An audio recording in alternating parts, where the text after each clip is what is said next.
Yo les amis, on se retrouve pour une nouvelle vidéo donc sur le Bitcoin, mais pour l'instant on va d'abord s'intéresser, on va regarder d'abord les chiffres sur DeFi Lama.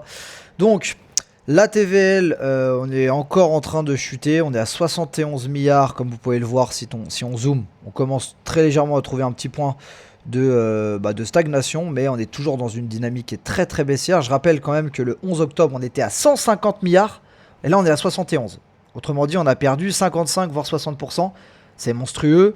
Les ETF inflow, bah écoutez, il y avait que des outflows, que des outflows, que des outflows.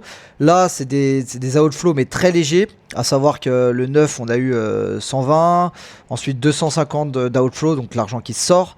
Et hier, on a eu 42, donc on voit que la pression vendeuse commence à diminuer, mais il n'y a toujours pas d'achat spot sur les ETF. Donc qu'est-ce que ça signifie? Ça signifie que entre guillemets le creux à 60 000 là sur le Bitcoin qu'on est venu chercher en fait, la prise de liquidité qui aurait pu lancer un double bottom a très peu de probabilité selon moi aussi d'être au final le bottom en fait de ce cycle, parce que d'une part les objectifs sont plus bas et d'autre part il n'y a pas beaucoup de demande en fait. Il y a pas de ici on serait sur un bottom, il y aurait petit à petit des barres d'inflow de 800 millions, 1 milliard, 1 milliard 2.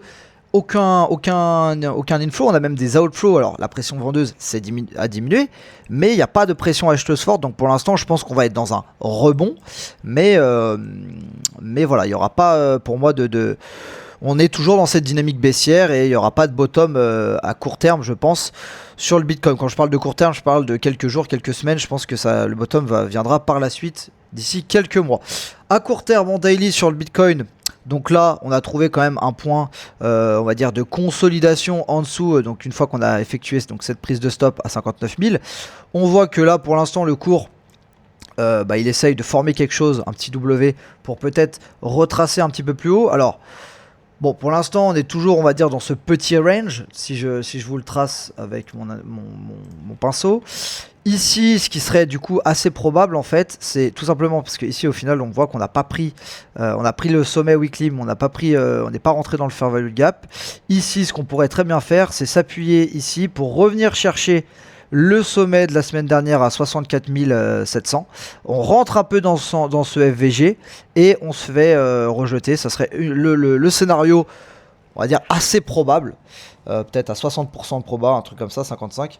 Après, est-ce qu'on aura assez de force pour venir travailler plus haut, c'est-à-dire le gros fair value de gap qui couvre ce mouvement baissier entre les 71 000 et globalement les 67 000? Je ne sais pas. Parce que voilà, il faudrait beaucoup de jus sur les indices. Même si aujourd'hui c'est vrai qu'on a une très très belle journée sur les indices. Enfin hier en tout cas on a pris 3%, donc on a ravalé pas mal la baisse de vendredi dernier, si je dis pas de bêtises. Donc on va voir un petit peu, mais en tout cas sur les cryptos, c'est pas spécialement le moment de short comme un malade, ni le moment de long comme un malade, c'est plutôt le moment de voir un petit peu ce qui va s'effectuer dans les zones concernées, c'est-à-dire la FVG un petit peu au-dessus, là, comme on l'a dit, à 64 600. Et si jamais ici on casse et qu'on vient clôturer en dessous de cette bougie d'impulsion verte, donc c'est-à-dire qu'on vient clôturer en gros en dessous des 61 000 en daily, la continuation baissière est la plus probable. Les objectifs sont plus bas, hein, donc la zone globalement, hein, c'est entre 55 et 49, en gros la prochaine zone d'expansion baissière entre guillemets. À savoir que acheter du Bitcoin en dessous de 60 000 reste un très bon prix spot pour jouer le prochain cycle. Là, il n'y a pas de débat possible. Voilà. Après, au niveau de Solana, d'Ethereum, on va regarder vite fait, mais faut simplement comprendre que pour l'instant, que ça soit Ethereum ou Solana, ils sont plus faibles que Bitcoin. Donc si Bitcoin baisse, et ben en fait Solana et Ether vont baisser un peu plus. Si Bitcoin stagne, monte, même chose, Ether et Sol vont être un peu plus baissiers. Donc moi dans ma théorie, dans ma dynamique, je préfère shorter Ether et Sol que shorter Bitcoin, puisqu'il reste baissier face à Bitcoin. Donc autant shorter un actif qui est plus faible qu'un actif qui est plus fort. Par exemple ceux qui ont shorté Hype, alors à moins que ça soit le top, ce qui est possible, on va le voir après, mais pour ceux qui ont shorté Hype, bah, ça s'est mal passé, hein, parce que le truc a fait un ATH. Donc voilà, au niveau du pétrole, on est à 84 $, donc on voit que pour l'instant, il n'y a pas eu ce qu'on pensait, c'est-à-dire une petite structure en W. On l'a annulé d'ailleurs, on n'a pas validé la structure en W. Je vous l'avais dit, si on clôture au-dessus des 97, on ne l'a pas fait. Vous voyez, comme on l'a pas fait, blam, la structure s'inverse. Donc là, pour l'instant, on a pris le lot ici. Est-ce qu'on va prendre le lot ici? Je sais pas. En tout cas, le seul truc qui me fait penser que sur le pétrole, on n'a peut-être pas fini de voir des prix élevés, entre guillemets, c'est qu'on a laissé tous les stops. Un stop, deux stops, trois stops, quatre stops, cinq stops. On a laissé vraiment tous les stops. Donc, ça ne veut pas dire que forcément, on va y revenir. Simplement, je me dis, il n'y a eu aucune prise de stop de liquidité effectuée au nord avant de jouer le mouvement contrariant, on va dire. Donc, voilà. On va dire petit warning gentil. Maintenant, on peut très bien casser à la baisse. Et puis, en fait, voilà, c'est la fin de ce rallye haussier sur le pétrole. Et on retourne dans le range de l'époque qui est entre les 70 et les 50 dollars, hein, globalement. Donc, il faudra rester attentif sur le pétrole. Les indices, eux, comme on le voit, réagissent très bien après cette grosse baisse qu'on a eu vendredi dernier, si le graphique veut bien charger. Donc, voilà, les indices réagissent parfaitement. C'est quasiment chirurgical ce qui vient de se passer. D'ailleurs, le trait que j'ai tracé là, je ne l'ai pas touché. Regardez comme c'est précis. C'est de la chirurgie. C'est-à-dire qu'on est venu prendre la liquidité en dessous du dernier creux qui est ici. On est venu clôturer, ravaler. Donc on est venu ravaler ça avec une clôture pile sur le creux, en fait, sur le dernier creux. Et là, la bougie relance. Donc c'est-à-dire qu'en gros, on a fait prise de liquidité du dernier creux. Et pour l'instant, on repart dans un flux haussier. Donc là, ce qui reste le plus probable, étant donné qu'on est toujours en bull market dans un flux haussier sur les indices, c'est simplement que on continue d'imprimer un nouvel ATH, en fait, les amis. Hein. C'est aussi simple que ça. Hein. Ça, c'est le scénario, je dirais, allez, à 65-70% de proba. Maintenant, l'autre scénario qui est possible aussi, parce qu'on voit quand même, on a laissé un petit gap ici dans la zone de rechargement à vue d'œil là, sur le Nasdaq, pardon. Bah voilà, il ne faut pas non plus, on va dire, délaisser l'opportunité que c'est possible qu'on ait simplement un retracement en zone de rechargement pour former un M-top. Mais j'y crois moyen, je dirais 30%. Voilà, si je devais vous donner des probas, je dirais 70% qu'on continue, entre guillemets, le bull run sur les indices, enfin le bull run, comment dire, ouais, la tendance haussière tout simplement. Et je vous dirais, en plus le gap, il tombe pile poids dans la zone de RLZ, donc je dirais, voilà, peut-être un 30% que ici on fasse un petit, ce qu'on appelle double top pour repartir, mais bon, je ne pense pas. C'est vrai que surtout si le pétrole continue de baisser, il n'y a pas de raison spécifique à ce qu'on descend, à ce qu'on baisse sur le pétrole. Voilà, sur Hype, vous faites vite fait un petit point en 2-2. Donc, alors d'un point de vue purement technique, je vais enlever ce petit... attendez, bougez pas, j'enlève ça.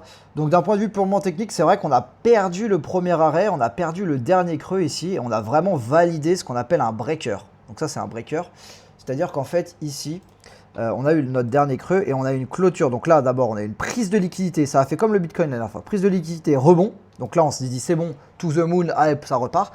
Et là, cette fois-ci, on a cassé en daily. Donc on a vraiment clôturé en daily et là, on rebondit. Donc là, si on suit l'analyse technique pure et dure, on serait peut-être plus sur un retracement que sur une continuation haussière direction l'ATH. Ce qui serait intéressant de tracer, je pense, ça serait tout simplement un Fibonacci pour voir un petit peu, par exemple, par rapport à cette impulsion, ça correspondrait à quoi en termes de niveau. Donc le premier arrêt qui était un petit peu en dessous du breaker. Alors si je tire depuis le début du mouvement, vous voyez comme c'est quasiment de la magie noire, hein, c'est délirant. Si je tire depuis le début, vous voyez à quel point les 38,2 correspondent presque quasiment au breaker. Donc là, globalement, je pense que si on vient clôturer en dessous de 52, là, on valide, entre guillemets, la résistance du top ici. Et probablement qu'on va retourner au moins travailler donc les FVG plus bas. Donc là, par exemple, il y a une petite zone de FVG entre 50 et 49 $, voire même peut-être que c'est le top. C'est un scénario parce que pour l'instant, s'il n'y a pas de force ici, voilà, c'est un scénario qui est possible. Après, c'est vrai qu'il y a un autre truc qu'on n'a pas pris le sommet ici. Donc, pour moi, il faut rester très prudent sur Hype. Ça serait pas le moment de le long. Il y a peut-être un petit short à tenter, mais étant donné que c'est un actif fort, personnellement, ça ne serait pas le trade que je prendrais parce que shorter un actif fort, c'est jamais quelque chose de smart. Ça serait tout simplement, on joue le dernier sommet ici, voire même, si on veut réduire son risque, on joue la dernière bougie haussière ici. Et le TP, je sais pas, après on TP où aussi. Donc ouais, c'est pas un trade très intéressant, vous voyez, honnêtement. Donc sur Hype, on va dire que, allez, on va dire c'est du 50-50. On va voir un peu ce qui se dessine par la suite. Mais en tout cas, voilà, pour moi, c'est pas du tout le moment de jouer une expansion haussière, surtout dans un scénario de marché comme on est actuellement. Le Tao, bon, ça continue de se casser la gueule, on est à 210, ça on s'en fout un peu. On va regarder. Oula, alors, petit à petit, il est en train de bien se casser la gueule. Donc là, c'était du chirurgical encore sur l'heure. Vous voyez la zone de FVG que j'ai tracée, on est venu pile poil rebondir dedans. Et on est reparti dans quelque chose de baissier. Alors là, on est venu chasser le dernier creux ici. Est-ce que ça va suffire pour repartir? Pour l'instant, non. Pour l'instant, c'est un flux baissier, hein, les gars. Faut pas chercher plus loin. Hein. Pour l'instant, sommet, creux, c'est un flux baissier. Flux baissier, donc si on vient accepter avec une clôture nette en dessous des 4000, je pense que voilà, le top était peut-être in sur le gold, hein, les gars, hein, et sur le silver aussi. Hein. Le bull run des métaux précieux est peut-être déjà derrière nous. Pour l'instant, on ne sait pas. Mais c'est vrai que quand on regarde voilà, la charte purement techniquement, on est plus sur un top que sur une continuation haussière. Voilà, voilà. Solana, c'est la même chose que Ethereum. Et puis, on va s'arrêter là pour aujourd'hui. Ciao les gars.